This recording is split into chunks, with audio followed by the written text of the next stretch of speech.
ఒక విప్లవాత్మక మార్పు, ఒక చారిత్రాత్మక మార్పు తీసుకురావడానికి మన కాంగ్రెస్ ప్రభుత్వం అడుగు ముందుకేసింది.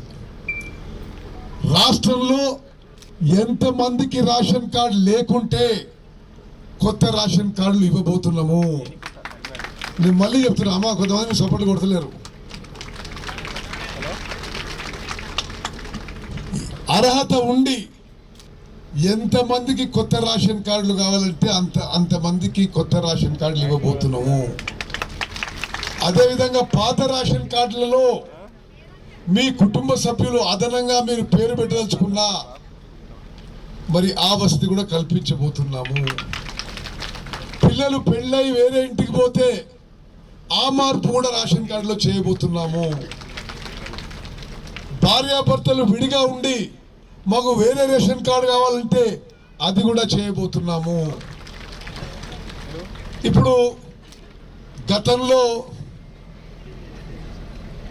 మీరు ప్రజాపాలన అప్లికేషన్ పెట్టుకున్నా, ప్రజావాణిలో అప్లికేషన్ పెట్టుకున్నా, ఈ సేవా సెంటర్లో పెట్టుకున్నా, సోషియో ఎకనామిక్ సర్వేలో మీ పేరు వచ్చినా, ఏ విధంగా మీరు పెట్టుకున్నా అవి పరిశీలనలో ఉన్నాయి.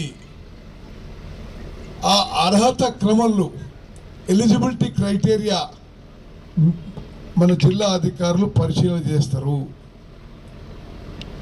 అదేవిధంగా ఇప్పుడు ఈ మీటింగ్ అయినాక ఆడ కౌంటర్ల కాడ లిస్టులు ఉంటాయి. మీ పేరు చూసుకోండి. మీ పేరు ఉంటే ఓకే, మీ పేరు లేకున్నా మీరేం బాధపడొద్దు, ఆందోళన వద్దు. మీరు ఈరోజు రాయించండి. మీరు గతంలో రాయించినా ఈరోజు రాయించినా పెద్ద ఫరక్ పడతానికి. ఈ వ్యక్తికి రేషన్ కార్డు వచ్చే వరకు ఈ ప్రక్రియ కొనసాగుతుంది. నేను రాష్ట్ర సివిల్ సప్లైస్ మినిస్టర్గా, ఉమ్మడి కరీంనగర్ జిల్లా మంత్రిగా కూడా మీకు నేను స్పష్టమైన హామీ ఇస్తున్నా. ఈ రేషన్ కార్డుల ప్రక్రియ పూర్తయిన తర్వాత, అర్హత ఉండే చివరి వ్యక్తి వరకు వచ్చిన తర్వాత మేము ఇప్పటిలాగా దొడ్డు బియ్యము మరి కోర్స్ గ్రెయిన్స్ ఇవ్వబోము. మేము మంచి క్వాలిటీ సన్న బియ్యం ఇవ్వబోతున్నాం చెప్పి మనం చేస్తున్నాం. అక్కలు చెల్లెళ్ళు మీరు గుర్తుపెట్టుకోండి, ఇది మన కాంగ్రెస్ ప్రభుత్వం. మేము గతంలో లాగా ఏదో ఇష్టమంటే ఇచ్చినట్టు అది నిజంగా చాలామందికి తినడానికి కూడా ఉపయోగం లేకుండే విధంగా కాదు. ఈ రేషన్ కార్డు ప్రక్రియ పూర్తయినాక మేము ప్రతి వ్యక్తికి, అర్హత ఉన్న ప్రతి వ్యక్తికి 6 కిలోల మంచి క్వాలిటీ సన్న బియ్యం ఇవ్వబోతుందని చెప్పి నేను మనం చేస్తున్నాను.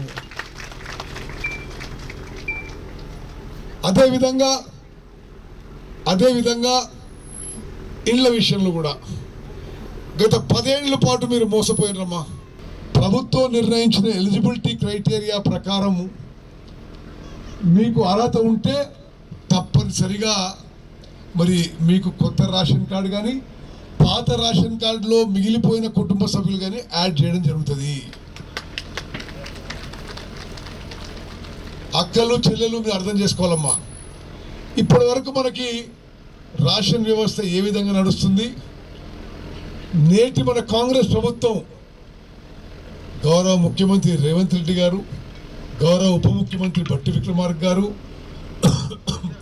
మేము అందరం మంత్రులు కలిసి ఈ పబ్లిక్ డిస్ట్రిబ్యూషన్ సిస్టంలో ఈ రేషన్ కార్డు విషయంలో జనానికి మేలు చేయాలని, ఆహార భద్రత కల్పించాలని పెద్ద మార్పు తీసుకొచ్చినాము. గతంలో అధికారంలో ఉన్న వాళ్ళు 10 ఏళ్ల పాటు కొత్త రేషన్ కార్డు ఇవ్వలేదు. మీకు లెక్కలతో సహా విలేకరు మిత్రులకు కూడా మీకు చెప్తున్నాను. 2014 జూన్ 2వ తారీఖు బీఆర్ఎస్ ప్రభుత్వం అధికారంలో వచ్చిన రోజు సుమారు 90 లక్షల రేషన్ కార్డులు ఉన్నాయి.